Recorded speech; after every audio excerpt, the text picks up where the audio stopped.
பிரியமானவர்களே, இயேசு கிறிஸ்துவின் இணையற்ற நாமத்தில் உங்களை வாழ்த்துகிறேன். இந்த மன்னாற்றுடைய இந்த டெய்லி பாட்காஸ்டை கேட்கிற உங்கள் ஒவ்வொருவரையும் கர்த்தர் ஆசீர்வதிப்பாராக. 1 கொரிந்தியர் 15வது அதிகாரம் 12-13வது வசனங்கள் இப்படியாய் கூறுகிறது. கிறிஸ்து மரித்தோரிலிருந்து எழுந்தார் என்று பிரசங்கிக்கப்பட்டிருக்க, மரித்தோரின் உயிர்த்தெழுதல் இல்லை என்று உங்களில் சிலர் எப்படி சொல்லலாம்? மரித்தோரின் உயிர்த்தெழுதல் இல்லாவிட்டால் கிறிஸ்துவும் எழுந்திருக்கவில்லையே என்பதாக. மரித்தோரின் உயிர்த்தெழுதல், ரிசரக்ஷன் ஆஃப் தி டெட் என்ற தலைப்பின் கீழ் இன்றைய மன்னாவை தியானிக்கப் போகிறோம். நம்முடைய ஊர்களில் மரித்த நபருக்கு 7 ஜென்மம் காணப்படுகிறது என்று சிலர் சொல்லுவார்கள். சிலர் மரித்த தாத்தா காக்காவாக வந்திருக்கிறார் என்றெல்லாம் சொல்லி நம்புவார்கள். இப்பொழுது நல்ல காரியம் செய்தால் மரணத்திற்கு பின்பு செல்வந்தரான குடும்பத்தில் பிறக்கலாம் என்று சொல்லும் நபர்களும் உண்டு. வேதாகமத்தின்படி 2 வகையான உயிர்த்தெழுதல்கள் மாத்திரமே காணப்படுகிறது. ஒன்று நீதிமான்களின் உயிர்த்தெழுதல், மற்றொன்று துன்மார்க்கரின் உயிர்த்தெழுதல். லூக்கா 14:14 இயேசு சொன்னார், நீதிமான்களின் உயிர்த்தெழுதலில் உனக்கு பதில் செய்யப்படும் என்பதாக.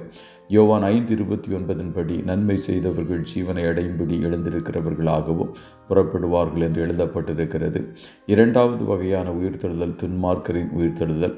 தீமை செய்தவர்கள் ஆக்கினை அடையும்படி எழுந்திருக்கிறவர்களாகவும் புறப்படுவார்கள் என்று யோவான் 5:29 கூறுகிறது. உயிர்த்தெழுதலின் வரிசையில் முதலாவது இயேசு உயிரோடு எழுந்து என்றென்றைக்கும் ஜீவிக்கிறவராய் காணப்படுகிறார்.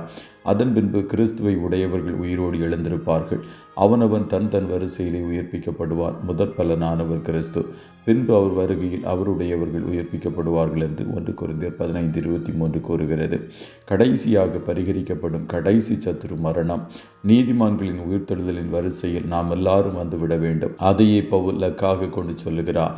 இப்படி நான் அவரையும் அவருடைய உயிர்த்தெழுதலின் வல்லமையையும் அவருடைய பாடுகளின் ஐக்கியத்தையும் அறிகிறதற்கும் அவருடைய மரணத்திற்கொப்பான மரணத்திற்குள்ளாகி எப்படியாயினும் நான் மரித்தோரிலிருந்து உயிரோடு எழுந்திருப்பதற்கு தகுதியாகும்படிக்கும் அவருக்காக எல்லாவற்றையும் நஷ்டமென்று விட்டேன், குப்பையுமாக எண்ணுகிறேன் என்று பிலிப்பியர் 3:10-11 கூறுகிறார்.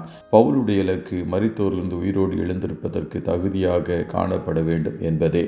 நாமும் கிறிஸ்து மரித்தோரிலிருந்து உயிரோடு எழுந்ததைப் போல அவருடைய வரிசையில் எழுந்திருக்க தகுதியுள்ளவர்களாய் இருக்க வேண்டும். அதற்கேற்ற ஜீவனம் இந்த உலகத்தில் வாழ்கிற நாட்களில் நாம் வாழ வேண்டும். கிறிஸ்து விரும்புகிற பரிசுத்தத்தோடு கிறிஸ்துவின் சிந்தையை தரித்து வாழ்வோமே என்றால் மறுமையில் நாம் இயேசுவோடு நித்தியமாக வாழ்வோம். நம்முடைய பார்வையெல்லாம் இம்மைக்கான காரியங்களை பார்க்காமல் நீதிமான்களின் உயிர்த்தெழுதலோடு நித்தியத்தை நோக்கி பார்க்கிறதாய் காணப்படட்டும்.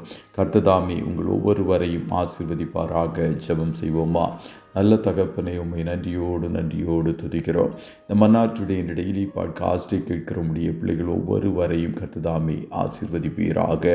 அப்பா, நீதிமான்களின் உயிர்த்தெழுதலில் நாங்கள் எல்லோரும் பங்குள்ளவர்களாய் காணப்பட கர்த்தர் கிருபை தருவீராக. அதற்கேற்ற ஒரு பரிசுத்தமான ஜீவியத்தை இப்பூமியில் வாழ்கிற நாட்களில் நாங்கள் செய்யும்படிக்கு கர்த்தர் எங்களுக்கு துணை செய்யும். இன்றைய தினம் உம்முடைய பிள்ளைகள் கையிடுகிற எல்லா வேலைகளையும் ஆசீர்வதியும். காரிய சித்தி உண்டாகட்டும் என்று சொல்லி ஜெபிக்கிறோம். அவன் செய்வதெல்லாம் வாய்க்கும் என்று வாக்கு கொடுத்த தேவன் உம்முடைய பிள்ளைகள் கையிடுகிற எல்லா காரியங்களையும் வாய்க்கும்படிக்கு செய்வீராக. உம்முடைய பிள்ளைகளுடைய போக்கிலும் வரத்திலும் உடனிரும். கண்மணி போல காத்தருளும்.